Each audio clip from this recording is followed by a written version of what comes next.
Yo, what's going on, y'all? It's your boy Knuxx and the Commish Roddy back again with the week one premium fantasy football recap. Commish, what's going on, Roddy? What's going on, Knuxx, man? Looking forward to get into this first week. Had a lot of different things happen. It's a pretty exciting week getting things started for football, man. No doubt, man. So we're gonna get right into it, man. All right, let's go right into it with the matchups. We're gonna go each matchup. It was 5 matchups. It's 10 teams in this league. So the first matchup was I'm looking on my phone right now, so this is the way it is. Bushmasters versus Licking My Chops. That was me versus Heem. Heem is licking my chops. I'm Bushmasters. I took an L, y'all. I'll bounce back, but I took an L. Heem beat me, 214 to 196.08. To 196.08. Yep. So it was a close match, man. I took a couple lumps, man. Greg Olsen got hurt early in the game. Right. Fournette got hurt. So did Doug Baldwin. I shouldn't have drafted him, but at the end of the day, nothing you could do, man. You know what I mean? So I took that L, and I was hoping that I didn't hope for Aaron Rodgers to be hurt for real. I just didn't need him to play that game. You know what I'm saying? That would have benefited, definitely. Yeah, because I was like, all right, I might have a shot. And then when I saw him come back with his crazy heroics, I'm like, that was godlike on a football field. In the words of Stephen A. Smith, that's a bad man. That's a bad man. Yeah, so shout out to him, man. You got that dub this week, man. 1-0, starting out with the season. That's good. Some of the players that I mentioned that balled out for him was Aaron Rodgers. Kirk Cousins had basically his quarterbacks, balled out for him. He had solid performances, from his other players. Melvin Gordon put up some decent numbers. Yep. It was a good matchup, man.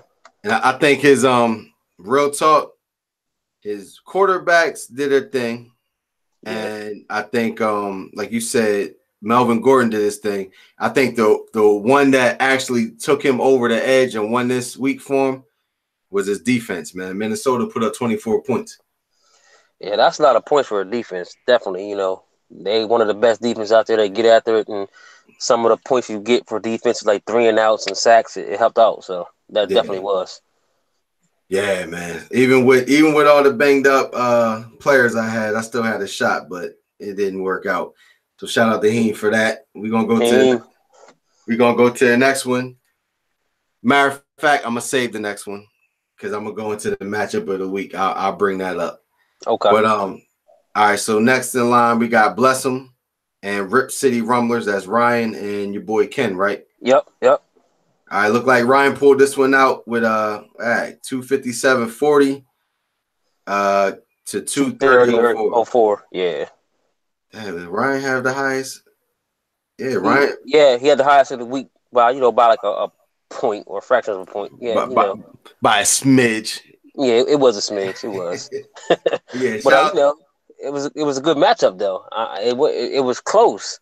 Yeah, and I'm looking at some of the top players for Ryan that balled out. Case Keenum, like big week for a quarterback, 53 points. Devontae Adams, he had a solid week. He outperformed his projections, which was 18. He got 19.8, so you can't be mad at that. Then, of course, I'm biased, Buccaneers fan, Mike Evans. He did his thing. Emmanuel Sanders benefiting from Case Keenum, so he had that nice little combination of the quarterback-receiver combo that was going for him. And then I think possibly I knew he was going to be solid, but I didn't think James Conner was going to do what he did. Like, he actually had a great week filling in for Le'Veon Bell. Great. So those are the players that helped put Ryan over. And also, once again, his defense, 21 points.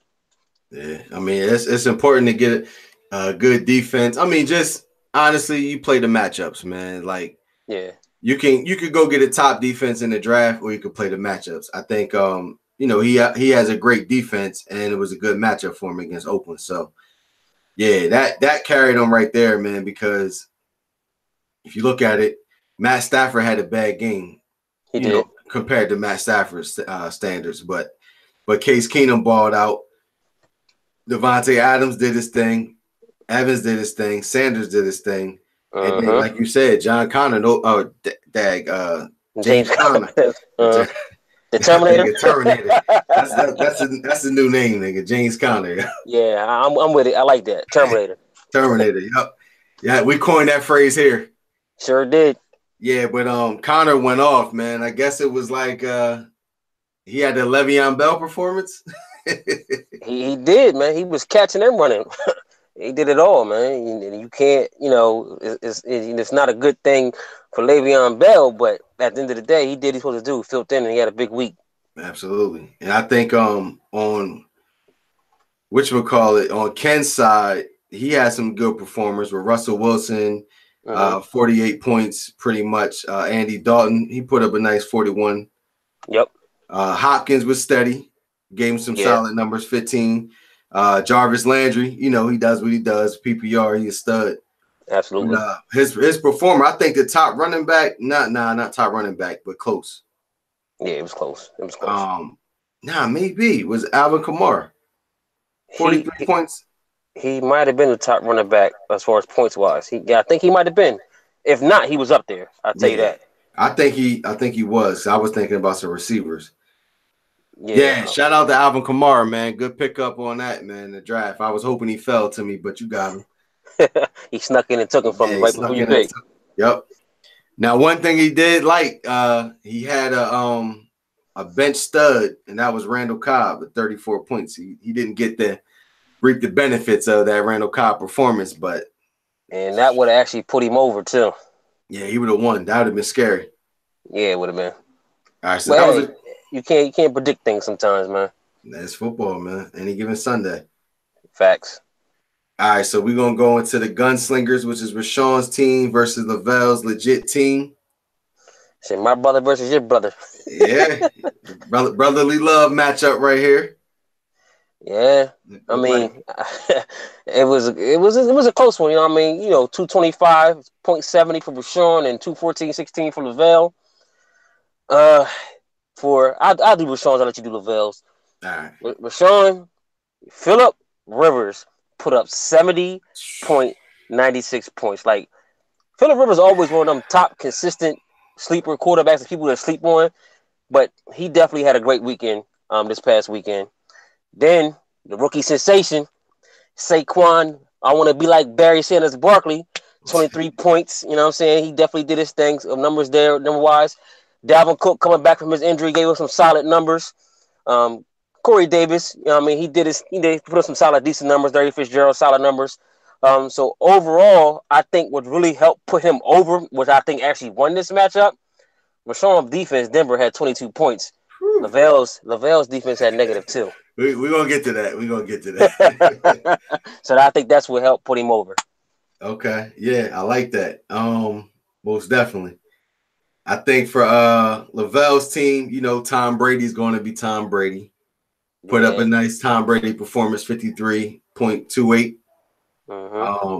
He had Tyrod Taylor in, I guess, because Carson Wentz didn't play this week. So, right. Tyrod Taylor was respectable, 40.58. What carried his team was his extreme elite wide receiver core. Odell Beckham had 22 points. Julio Jones had 30. Adam Thielen had 16.20. Whew. And then he had a good running performance by Jay Ajayi with 20.20.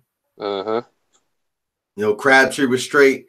He was complaining all week in the messenger about Mike Wallace. Gave him a big fat 0. He sure was. You can't It happens, man. Look, you can't win them all. You know what I mean? The first couple weeks is about tinkering your lineup. Make sure that you got a good chemistry and you want to run out with some solid players each week. Yeah. But what did him dirty was that New Orleans defense. Here's the thing. They had New Orleans projected to get 15.53 points. And they gave his man -2. That's a tough break. Because that is. Usually, the Saints defense is a little bit better than that. They damn sure don't get negative points, but No, they don't. yeah, it happens, Lavelle, man. You gotta take that lump on the chin. I'd rather take this L early than later. Facts. I mean, like we said, it's 1 week. It's a marathon, man. It's not a sprint. So you're gonna have weeks like this. Sometimes you have a couple weeks. Just have to weather the storm, man. It is what it is. All right, we're gonna get to this next one. Now, I'm gonna be the first to admit it. This was a squad that has everyone eating crow about now, man. Dedro's team. That is Dedro's team versus defending champion. So Uncle B versus Dedro. You want to go with Dedro? I go with Unc. Yeah, you go ahead. Go ahead with Uncle. I'll get Dedro. All right. So it looked like Unc took this L. 221.68. The Dedro's 242.64. Unc, you was talking a lot of trash, bro. Looking like a pretender, Unc. Looking like a pretender, Unc. I don't know. Yo, we all sat in here on some unreleased footage because we didn't release it. Unreleased footage and clown Dedro's team because he had an old man roster. But hey, they getting it done. At the end, I'm just going to announce this early because it's need to. Everybody that was on that podcast is the donkey of the week because we all, like you said, we're eating crow. We was having Kiki and hey Kiki, we was kikiing up. We was laughing about Dedro's team, and Dedro came out and knocked the defending champs in their place. So shout out, we all pretenders of the week this week just because of that. Yeah, shout out to Dedro, man. He looked like he know what he's doing. For now. Yeah, true. We'll see. But let's get into Unc's top performers. He had Andrew Luck put up a respectable. I mean, this is pretty good, solid. 62.46 for your first week back. That's elite. That is. I think Derek Carr failed him with 32.22. Mm-hmm. Ty did his thing, 15.60. Amari Cooper was a dud. Yeah, he was. Yeah, 2.8. That's not good. Him and Derek Carr got to get on the same page, man. Derek Carr, stop being gun shy, man. Throw that thing. Facts. He does. Pierre Garçon gave him a dub, 4.10. David Johnson, not what we expected, but still was respectable, 17.70. It looks like this dude is going to have a nice year. Joe Mixon. Yes. 25.90. I was trying to get Joe Mixon from him earlier, but he wants a lot. I can't. I can't do it right now. I mean, we gotta go to the drawing board or something. But yeah, and Grunk, of course, being Grunk with 23.3. Mm-hmm. And another one that had a good defensive performance was Pittsburgh, 21 points. Yeah. So this was definitely a solid matchup, man. But I'll let Roddy get into Dedro's team, man. Dedro just had too much. Yeah, Dedro, I mean, his team came perform 242.64. Joe Flacco outperformed. Of course, they played the Bills, but still, at the end of the day, it's about fantasy points. He gave him 52.74. Antonio Brown did Antonio Brown things, 24.30. AJ Green, who's killing me right now, by the way, because I'm playing Dedro this week. He had 19.20 points doing AJ Green things. Josh Gordon basically had all his points on one daggone catch, and he didn't even start. So even though he had an 8.7, I expect bigger things of him going forward. Marshall Lynch respectable, 12.90. Now this guy right here, Mr. Old Man, ain't no father time in me, Adrian Peterson, came back and gave him 22.60 points. Wow.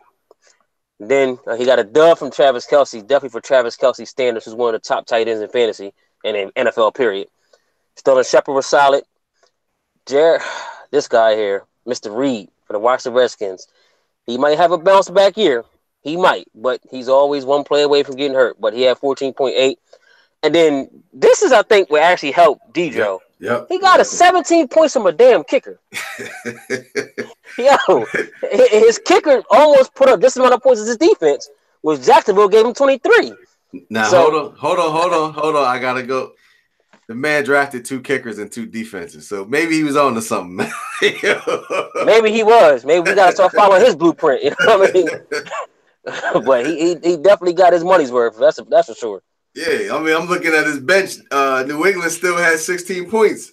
Yeah, he could have played them, would have been all right. Yeah. That's crazy.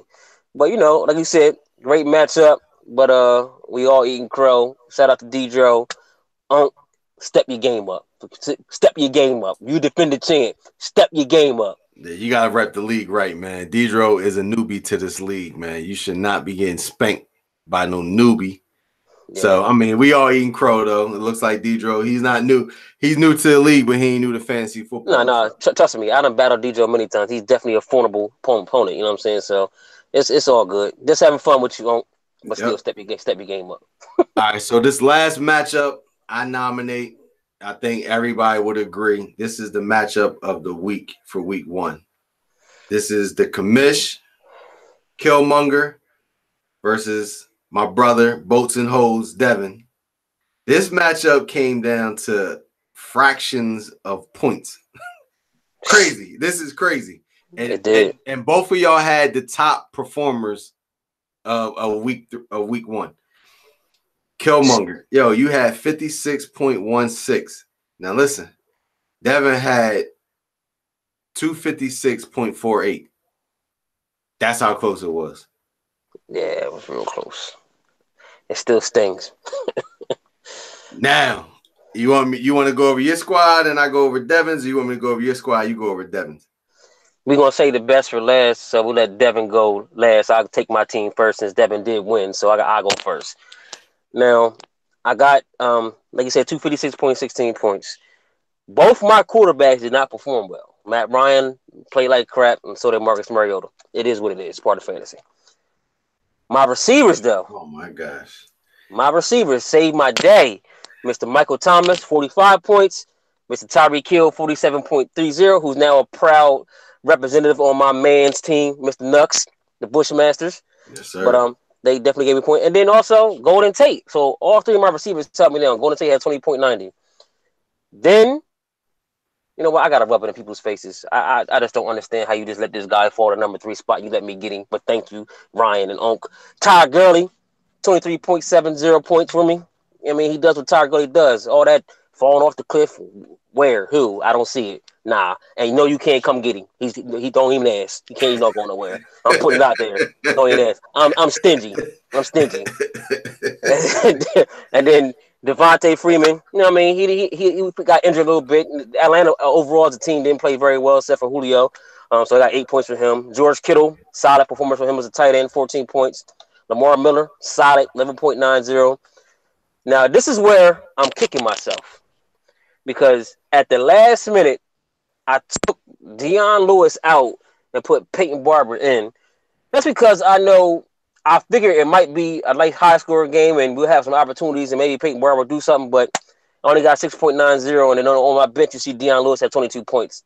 So, you know what I mean? You live and you learn. And then I had one of the high scoring defenses as well. Baltimore gave me 31 points.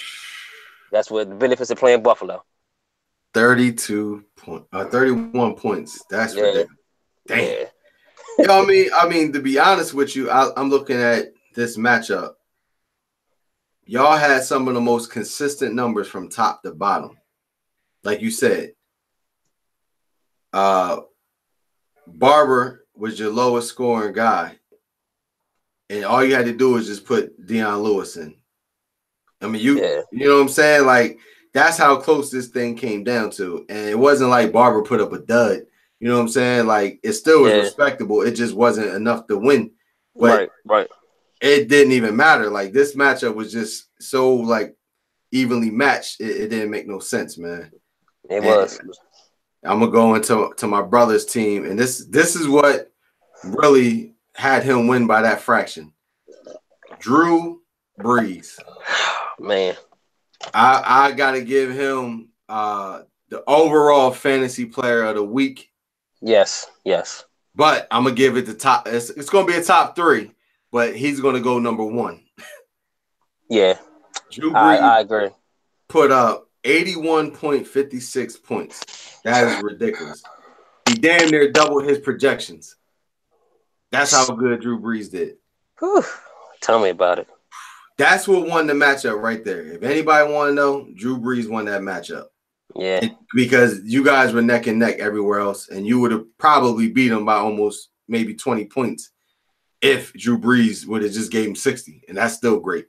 Yeah, exactly. He just had one of them godly performances. Yeah, or Marcus Mariota didn't get hurt. I mean, it's football, man. You just don't know. That's why football is so unpredictable, which is why I love fantasy basketball, by the way. But football kind of passes the time. But yeah, back to Devin's team. Jared Goff gave him 39.22, respectable. Yep. Keenan Allen did Keenan Allen things, 24.80. Brandon Cooks gave him 14.30, respectable. Allen Robinson didn't do great, but he still gave him 10.10. Ezekiel Elliott, Ezekiel Elliott fashion, he underperformed, but he still gave him 17.60. Yes. Jordan Howard, 15.70. This is one that kind of took me by surprise. Jimmy Graham only put up 2.8. Yeah, that was. Especially with Aaron Rodgers going off the way he did, man. I would expect it more, but maybe they're going to build that rapport later in the season or next game. They might snap. You never know. Yeah, they get that chemistry down. Yep. And then Nelson Aguilar gave him 14.5. Rex Burkhead, he underperformed, but still was solid, 7.9. Devin's defense, and I'm going to get on you, Devin. You are a diehard Dallas Cowboy fan. And Fact. I see Philadelphia's defense. I mean, they put up numbers. That's 20 points. But I see Philadelphia's defense, and I think I see Nelson Aguilar on there. I do see that. Yeah, I do see that. So Devin, you got some explaining to do, buddy. But nah, I understand, man. You're not one of them homers. I know. That's right. But on his bench, Devin had some good production that he couldn't use. Cooper Kupp, 17.80. Tyler Lockett, 17.90. And Tyler Lockett should be good going forward. And Austin Eckler, 23.60. I think that was a nice little surprise. But yeah, if anybody was watching football last year, they knew that he's capable of doing that. They're gonna have a nice little 1-2 punch out there in Los Angeles now. But yeah, that was the matchup of the week, man. Man, shout out to Devin, man. You definitely did your thing, man. You got a squad there, man. I don't make no excuses. You did your thing. You won. I'll see you again, though. I'll see you again. Didn't Rashawn say Yahoo had Devin predicted to go undefeated? Yeah, he's 1-0 right now, so he's on his way. Will the streak continue this week? We shall see. All right, so look, we're gonna go into the top 3 performers. Like I said, was Drew Brees. It was all in this matchup. That's why this was the matchup of the week. Drew Brees. That I just got out of Michael Thomas, and Tyreek Hill. So I mean, these guys put up some incredible numbers, man. Definitely, that's what made this matchup such a good battle. But yeah, shout out to those 3 fantasy players, man. We're going to be back next week talking about the next top 3 performers. But before we go, just want to touch a couple topics real quick, Mr. Commish. This is the part of the show where we talk about the pretenders of the week. So I'm going to go first. The pretenders of the week for me was Bushmasters, man, myself. I got to do it. I had the least amount of points all week 1, and I'm currently sitting at 10, and I don't like it. So I only put up 196.08 points. So I'm giving myself pretenders of the week until we figure out some things, man. I didn't like that. I didn't like getting spanked like that. But who's your pretenders of the week, Roddy? Man, I respect that. I don't think you are, but I understand you can't. Injuries happen, whatever it is. But my pretender of the week is my man, Mr. Uncle B. Man, Mr. Defending Champ. Mr. Man. My squad can beat everybody's squad. Mr. Roddy ain't got enough. Mr. Heem ain't got enough. You talked all that trash, and you came out and got wallops by a team where we all eating crow that we thought wasn't going to do nothing. He came out there and crushed you. You the defending champ. You was boasting about this player and that player, so you got to take pretender of the week. Just this week. Just this week. Next week could be me, but this week you got to take that one. There you go. All right, we'll send you a link next week when you come and defend your defend yourself and talk about that L, talking about the accusations of being pretenders of the week. Hey, we both made strong cases for that title, man. And then before we go, there was actually a trade that popped off this week, man. Sure was. I don't know about you, man. This is how I am. Like, if I get spanked, it's always time to reevaluate the team, see what I needed. With Greg Olsen going down, Doug Baldwin going down, and Leonard Fournette getting banged up, I didn't go in panic mode, but I realized that, all right, I got to do some things. I got to shuffle the team around to see what can I do to get a new look. The one thing that I realized I didn't have on my team was an elite receiver. Julian Edelman's out till week 5, and even then he's like a possession receiver. He'll put up solid numbers, but I need somebody that can pop off and basically like he did for you, put up a big time game. You know what I mean? So I was always looking at Tyreek Hill. I think I mentioned earlier. I said, I like that duo. Between Patrick Mahomes and Tyreek Hill. I was planting the seeds early. I don't know if you caught on to that. I caught on. I knew you was hitting that. I was definitely planting the seeds out there, man. And I knew deep down you wanted that white boy Slim Shady on my squad, man. Christian McCaffrey. Yeah, I definitely did. You know what I mean? So I had a couple suitors for him, man. Sorry, I know you wanted them, but I needed an elite receiver, man. I didn't want to give up none of my quarterbacks. So let's go into the deal that we did, man. What was your thinking behind it? Because you kind of I know I planted the seeds, but you kind of said, you initiated the initial talks.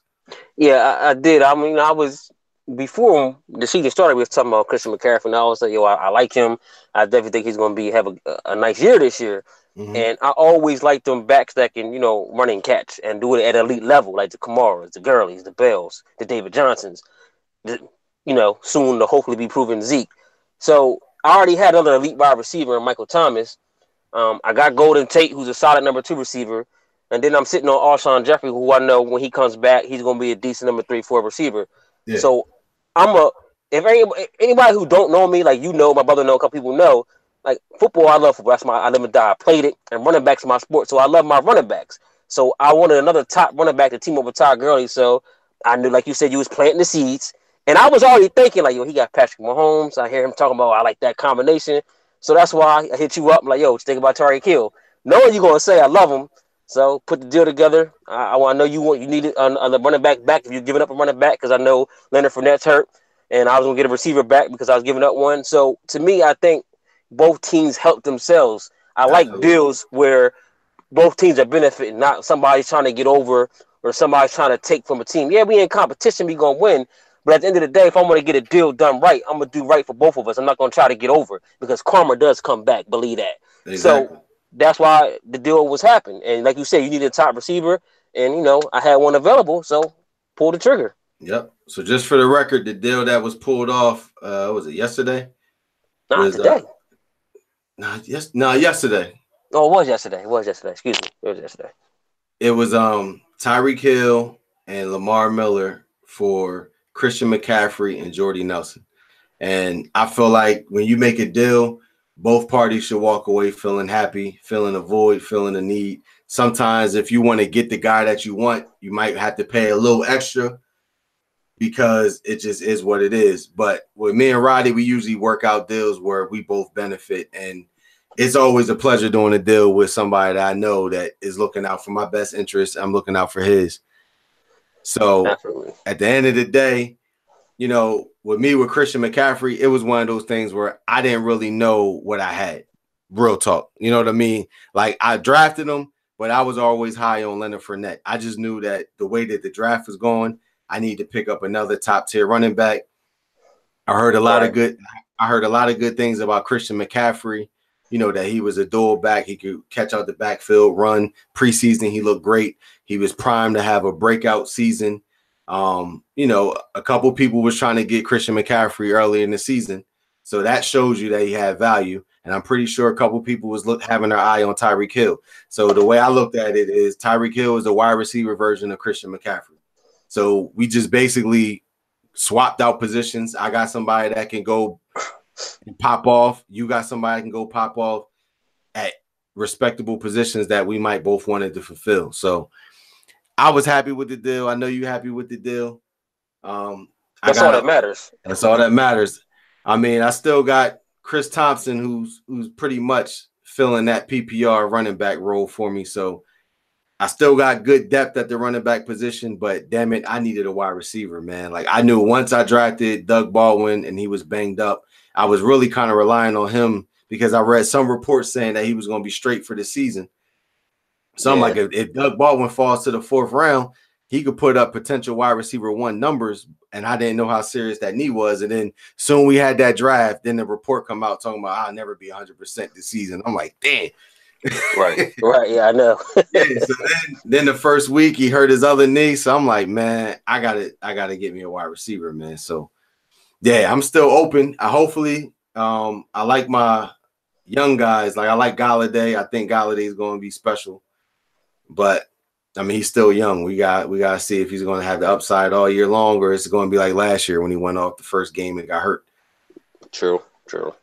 But yeah, man, I'm definitely happy with the trade. Your running backs is, oh my god, like, whew. Yeah, I'm definitely happy too. Like now I got Gurley, McCaffrey, Devontae Freeman and Deion Lewis, and then for Peyton Barber and Alpha Morris. So I like my running back depth. I'm cool with it. I'm always still open to deals. The only person that can't go is Ty Gurley, especially to the top 2 people who picked before me because you should have got him when you had him. So don't try to come for him now. I don't play them games, but I'm always open for all types of deals. Except to Ty Gurley. Anybody know me? I'm that same way in basketball when it come to John Wall and Ben Simmons. Don't come holler at me. Exactly. So, but anything else, I'm open for. Yeah, I mean, I'm pretty much still open for trades, man. I was, hitting the phone lines up today, just trying to test the market on a couple players, man. But I see that I gotta wait a couple weeks just to make sure my guys could show their worth, man. I'm not giving up Tyreek Hill. I just got him. You know what I mean? The contract the ink just finished drying on the contract, so I'm not moving Tyreek Hill because I want that Patrick Mahomes and Hill connection. Yeah, I know what you mean. But everybody else, man, I mean, pretty much, I'm open, man. I'm open to trade. I want to hold on to Fournette only because I know people will probably try to buy low on him now, man, because he was a little banged up, but I still feel like if he's healthy, he's going to put up solid numbers. And he was on his way to having a decent game, but he got hurt. Yeah, he was. He definitely was. But yeah, I'm open for trades, just no fun dummy stuff, man. Let's try to work it out, man. Like, I mean, shit, I need a tight end. Definitely. I could use a tight end, but I mean, honestly, outside of like 5 people, everybody can use a tight end. It's one of those things you just got to monitor. Right. To see who's going to pop off and stream. Yeah, I mean it is a position you can stream. So, look the waivers and see who pops off throughout the week, and maybe find one that way. Or if you can see somebody, maybe you get up with Gronkowski or somebody out there with Travis Kelce, Zach Ertz, test the waters. It's a lot of good ones. I mean, I think you guys are stingy out here right now for week one after week one, especially the teams that won. I know y'all not making no deals, man. Y'all feeling yourselves. So I wait for them as a famous Commish Don One used to say, wait for the ass whoopings commits. R.I.P. Don One. Yeah, you're right about that. Once that happens, man, then everybody's gonna be open for at least negotiations. But any matchups you looking forward to this week for week 2? For this week, yeah, I'm definitely looking at a couple of matchups. I do believe I think Unc gonna bounce back this week and beat Ryan. That's a good matchup right there.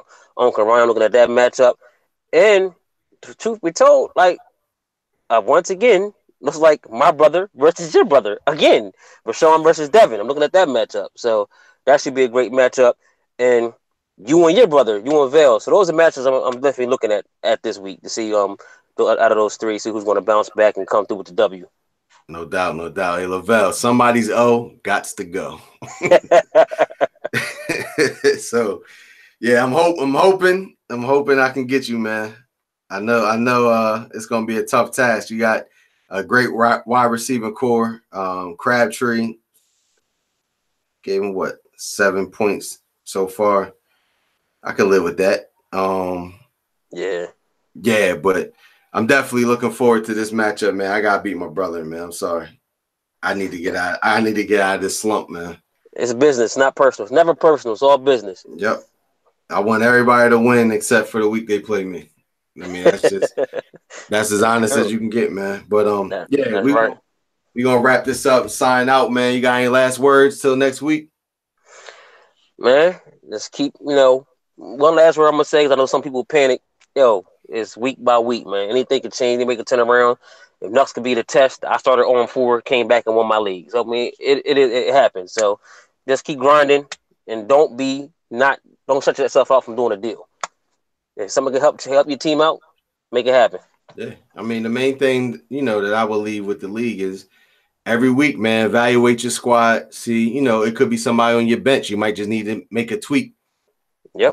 With a bench player, put him in the starting lineup.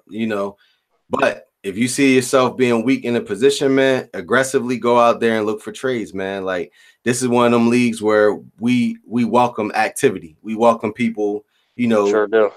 Talking to each other, trying to link up and do deals and stuff like that, man. So don't be shy, man. If you need something that somebody might have, man, send an offer out. Or, fantasy football is kind of like a wait and see approach. So I'm gonna be sending offers out to everybody, man. So if you don't like it, the only thing I can ask you to do is either decline or counter, man. I'm open.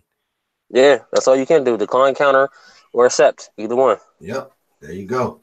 All right, so we're going to wrap it up, man. We're going to get back to it. Finish watching this game with AJ Green, putting up a nice little 25 points right now, but he's calmed down a little bit. Don't remind me. Yeah, after 3 touchdowns in the first half, he calmed down a little bit. Good. Crazy. But yeah, next week, we'll be right back at it. Week 2 recap. We're going to go over the top performers, the week 2 best matchup, and the pretenders of the week. Hopefully we can get some more people to join the panel to talk a little bit about week 2. So signing off, man. All right, man. All right, yo.